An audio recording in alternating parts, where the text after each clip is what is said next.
let's talk about how I got into anime. So the first anime that I've ever seen is actually Inuyasha, and I didn't know what I was watching at that time. I had older cousins would come over, and whenever your older cousins come over, they taking over the TV. So I just got to watch whatever they watching.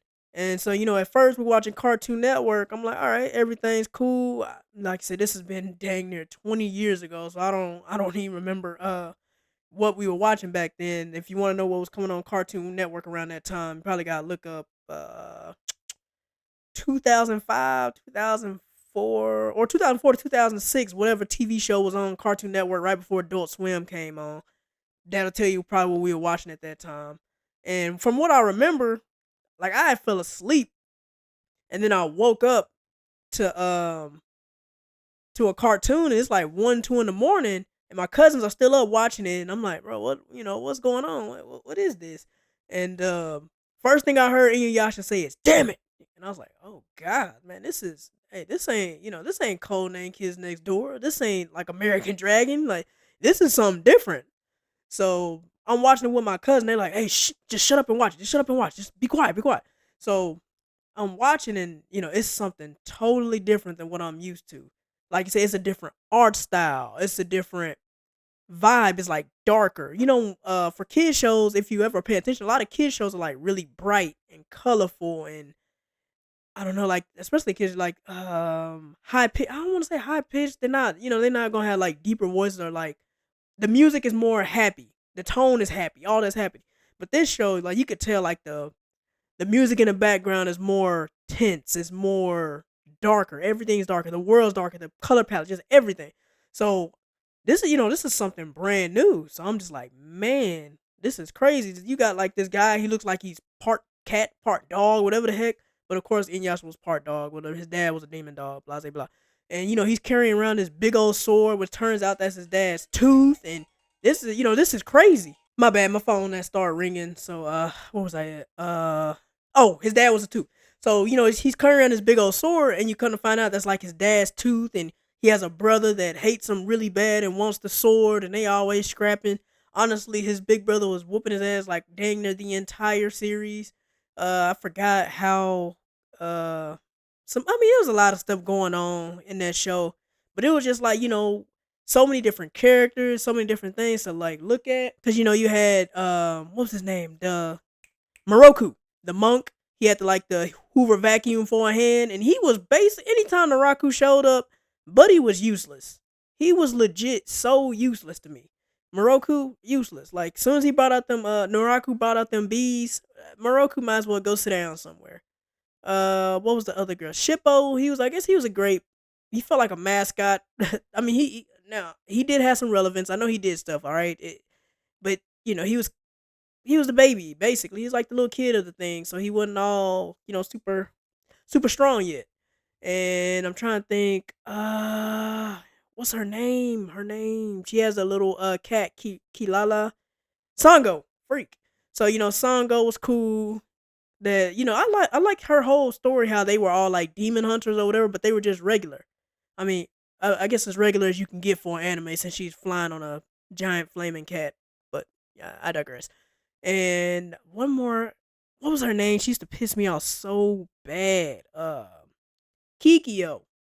And people try to like be like, oh, she was a. I mean, Kikyo was a victim. She did get manipulated pretty bad by Naraku. But god, dog, man, she should have just died. Like, how many people did she kill just so she could keep on going towards her mission?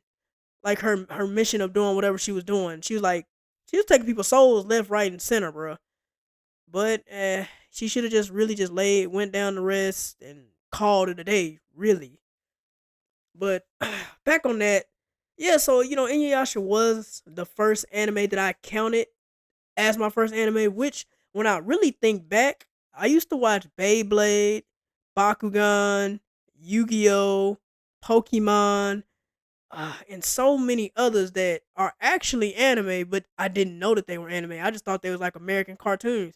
Cause like you say, you had American voice actors, you had uh English opening songs, English ending songs. So, and well, of course, I guess the animation was different too, but still, it still had that American vibe to it. And what's crazy, Inuyasha basically opened up the door to watching a whole bunch of other animes that was coming on around that time. Like you had Naruto, Dragon Ball Z, Full Metal Alchemist, which is my favorite one of all time, and a whole lot of other stuff that was coming on Adult Swim. A really weird one was Bobobo. That was a weird. That was a that one feels like a fever dream.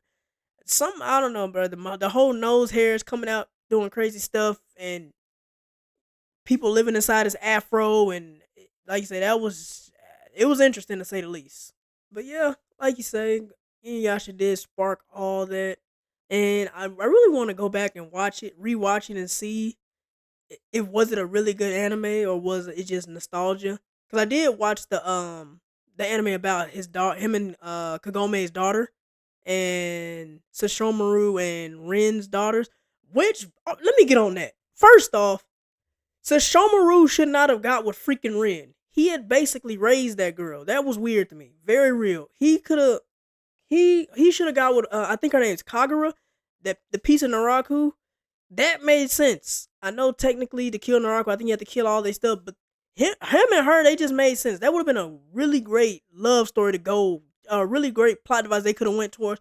But no, we got to go to freaking Sesshomaru and Rin. That is the that it's horrible, horrible. Cause she's still, I mean, anime logic, anime logic. But other than anime logic, like there's no reason that those two should have been together. I don't. That's like one of my least favorite couples on the whole show. And like I said, I feel like they would have been a better pairing. They could have put freaking Rin and Sango's little brother, the one that got possessed by Naraku and all that. Them two could have been a couple. I think they did hang out a couple times during the season and stuff. I don't get why Rin just had to get with Sesshomaru. That, like you say, that is pretty disgusting to me. But I'm not the writer, whatever. But yeah, that's one of my least favorite things I liked about Inuyasha growing up. Like that's horrible. But yeah, other than that, I gotta say Inuyasha was a really good show for people that's just starting out. I don't think it had any jokes that was too like you have to be watch a whole bunch of animes to understand. All the jokes were basically if you just start watching this show as somebody that's not into anime, you can still laugh at or still get them. Like some jokes they're just like a running joke that if you haven't watched a lot of animes, you won't understand it. Just like some of the gag animes you'll see when somebody gets hit by the truck and gets, teleported to a new world, you just like, oh, okay. If you don't watch a lot of anime, you're like, oh, okay. But if it's a joke and you watch a lot of anime, you're like, oh my god, they might put a face on a truck and have them run and chase somebody and kill somebody, and then they go to another world. And somebody that's watched a lot, you be like, okay, I get that. But if you haven't, you're just like, oh crap, that's a crazy truck. And the plot to Inuyasha was simple enough. I mean, you got this one jewel, and it gets broken into many pieces, and a whole bunch of different demons, different people have the jewels. So we have our party of our heroes going to different all over the country looking for those jewels so they can bring it together and defeat the big bad. Simple, like a simple plot device, but it was really easy to follow. So you can easily have fillers in there, and you can really draw it out if you want to. So you start with your main character Kagome. She basically gets isekai, where she gets jumps into a well or she gets lured into a well. I don't remember, and she goes into the feudal Japan. Then she meets Inuyasha. He's stuck to a tree. Then they free him. Then they meet the next person in the group. Then they meet the next person in the group, and now we got our band of heroes searching around doing that and fighting fighting minions of the big bad and different people that's after the Shikan Jewel is what it's called. So with that, Inuyasha had a really simple plot to follow. So you could possibly miss a couple episodes and then be like, okay, I just missed that in the third. Okay, the jewel got a little bit bigger. So I know my videos may feel a little random. I am trying to get used to just going with the flow, not using a script and just kind of putting my thoughts on video form or whatever. So I'm gonna end it right here. That's kind of the reason I really got into anime was watching Inuyasha growing up. So thanks for watching, and I'll see you on the next one.